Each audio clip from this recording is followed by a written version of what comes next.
PSC based question standard 8 പദാർത്ഥ സ്വഭാവം. 1. ചലന സ്വാതന്ത്ര്യമുള്ള കണികകൾ സ്വയമേവ പരസ്പരം കലരുന്നതിന് എന്താണ് പറയുന്നത്? ഉത്തരം വ്യാപനം. 2. ചൂടാക്കുമ്പോൾ എളുപ്പത്തിൽ ബാഷ്പമാകുന്ന ഒരു പദാർത്ഥം ഏതാണ്? ഉത്തരം അയഡിൻ. 3. ഒരേ സ്വഭാവമുള്ള കണികകളാൽ നിർമ്മിതമായ പദാർത്ഥങ്ങൾക്ക് പറയുന്ന പേര് എന്താണ്? ഉത്തരം ശുദ്ധപദാർത്ഥങ്ങൾ. 4. വ്യത്യസ്ത സ്വഭാവമുള്ള കണികകളാൽ നിർമ്മിതമായ പദാർത്ഥങ്ങൾക്ക് പറയുന്ന പേര് എന്താണ്? ഉത്തരം മിശ്രിതങ്ങൾ. 5. ശുദ്ധപദാർത്ഥത്തിന് ഒരു ഉദാഹരണം പറയുക. ഉത്തരം സ്വർണം. 6.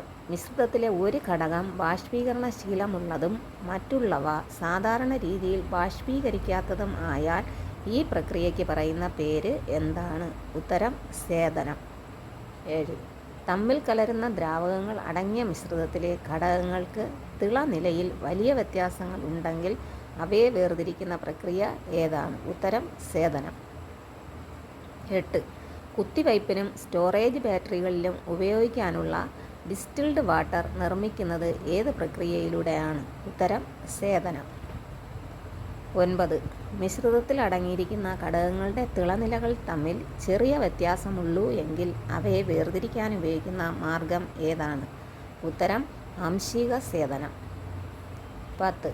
പരസ്പരം കലരാത്ത ദ്രാവകങ്ങളെ അവയുടെ മിശ്രിതത്തിൽ നിന്ന് വേർതിരിക്കുന്ന ഉപകരണം ഏതാണ്? ഉത്തരം സെപ്പറേറ്റിംഗ് ഫണൽ.